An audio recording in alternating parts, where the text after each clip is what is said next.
welcome to episode 50 of Ernie O'Malley's Journey, Life in Curragh Internment Camp in Kildare, March 1924. So where is my father, General Ernie O'Malley, at this time? He's just recovered from a 41-day hunger strike in Kilmainham and been moved as a result of his poor health and the many wounds that he'd had. He was still bedridden. He was moved to the Free State St. Bricken's Medical Hospital and then down to the Curragh Internment Camp Hospital.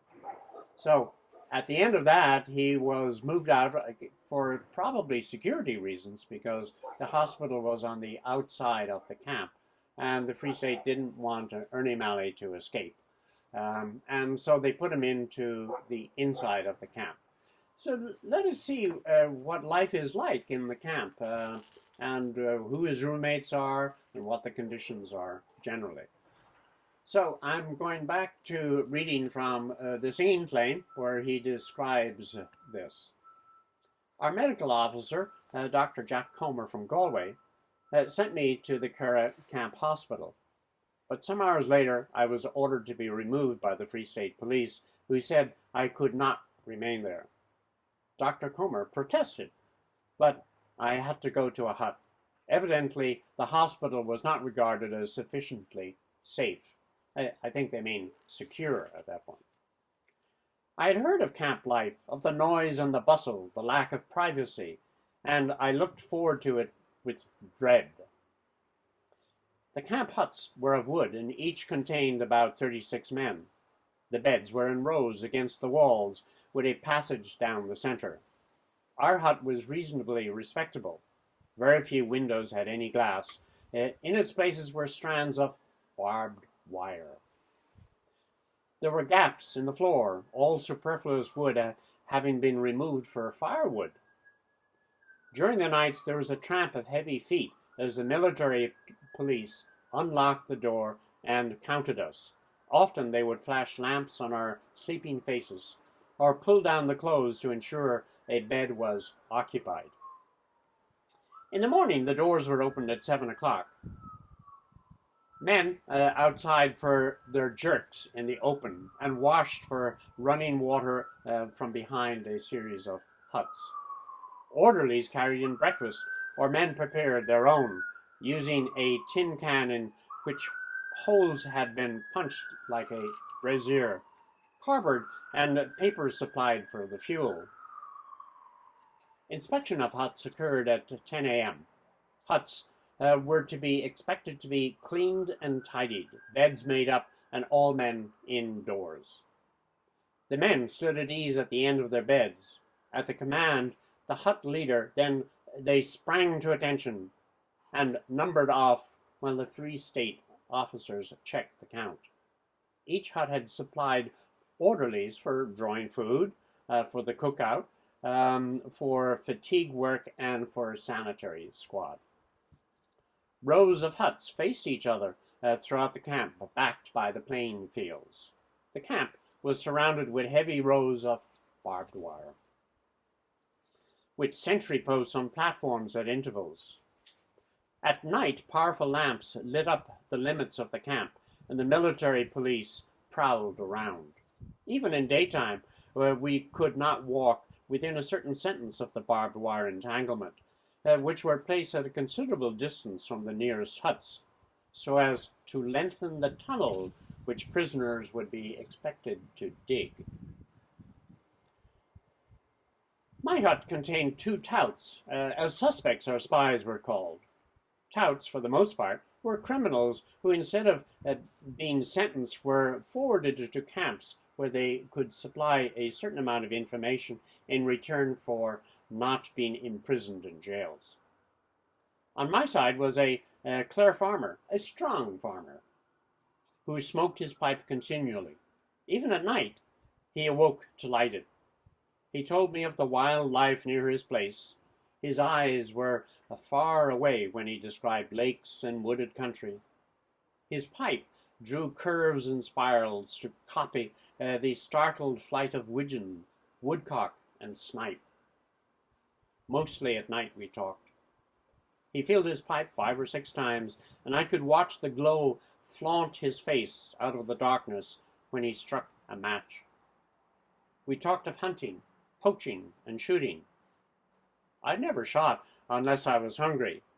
I could remember for him the night wait under a hedge for a jack salmon, a twisted piece of bog deal held above the brightened stream with quick changing reflections in the yellow light.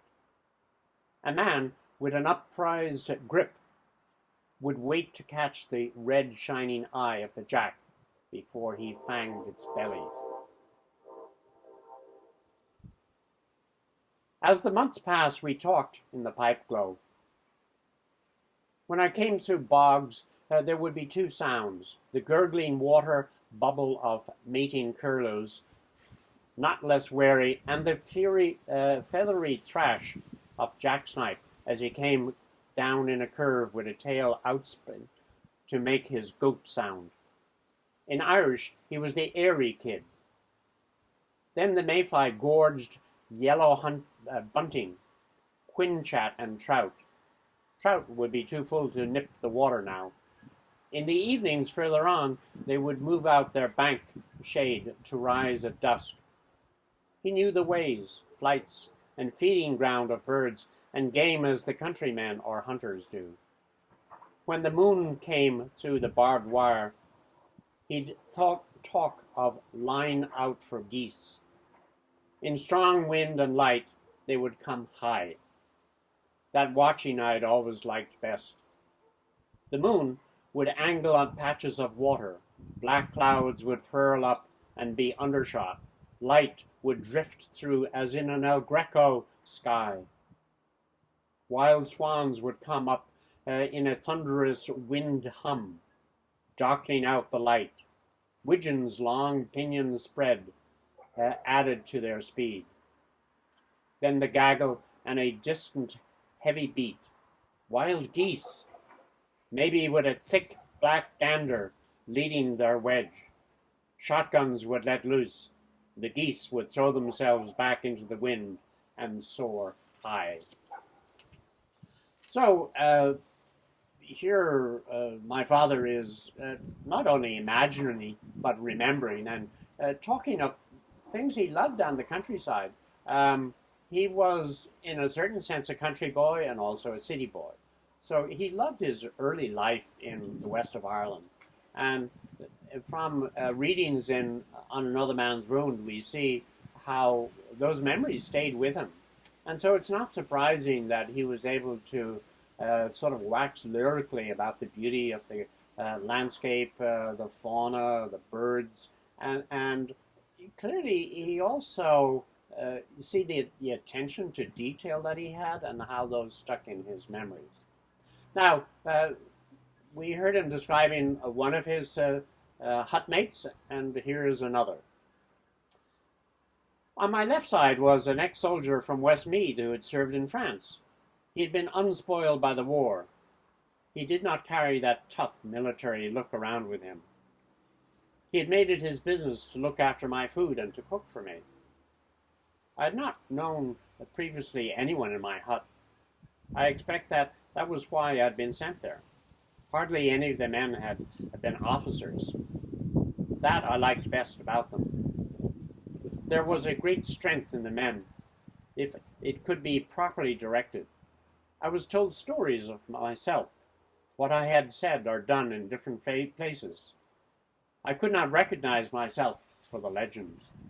That was difficulty. The confusion between the legendary and the real self. Time jumped a gap with us. People saw us as a myth, which bore little relationship to ourselves. And our real selves, how could we find them? I could see the discrepancy between myself in my own eyes and myself through theirs. We were expected to live up to that external evaluation. It often meant that one had to represent a cross-section of other people's minds. When I read Chaucer in the Joy, some had looked on me as if I were a deserter. I was going outside what they wished on me as a complete separatist.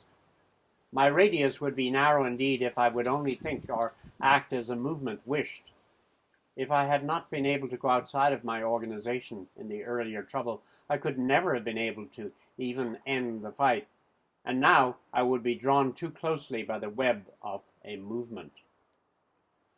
So there we have some very great reflections on my father. And it's a theme which has come up before and will come up in again. And one of, just looking ahead a little bit, one of the reasons that he wants to ultimately escape Ireland is to escape from that myth, the reality that he is not the ideal person in the minds of Molly Childers, nor the ideal soldier that he wants to. It will turn out that this period of life has an ending, and he wants to be able to start a new chapter. And the myth sort of crosses that because it stays with you, and particularly if you stay in the same place. So what do we see now in terms of where my father is at? He's still in a very weakened state. He is not able to exercise well. His legs are wobbly. He doesn't feel that he's getting the proper food. Simply, he's rather choosy about food, so he's not able to eat all of the prison food that he gets.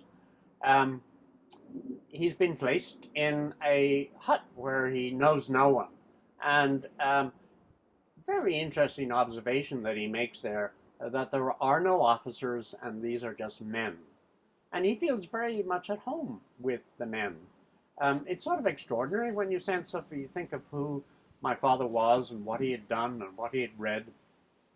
And I'm not saying this was a humble person, but he felt at home with the people, with the rural people, without pretense, without knowledge of literature. He was able to live with that. In fact, sometimes he would prefer to have the legends and the rural descriptions than have the sort of superstitions or pretensions of people from the city life or university life.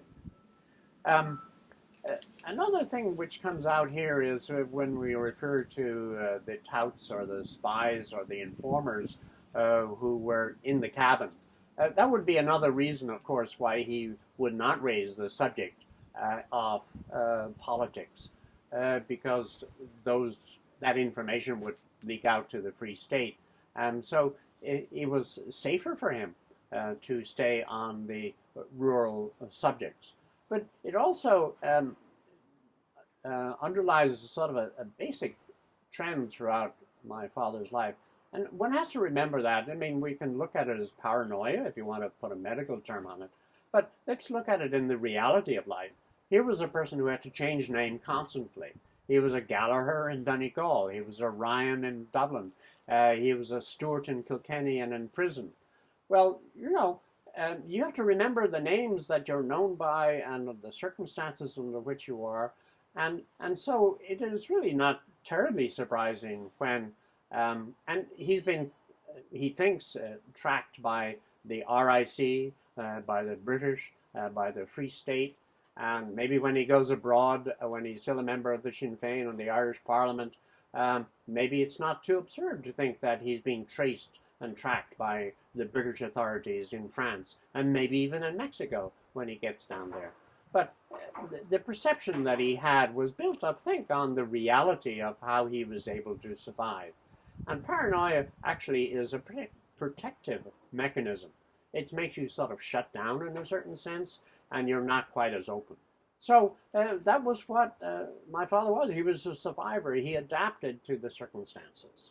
So join us next episode for more contemplations while in the Curragh internment camp in April 1924.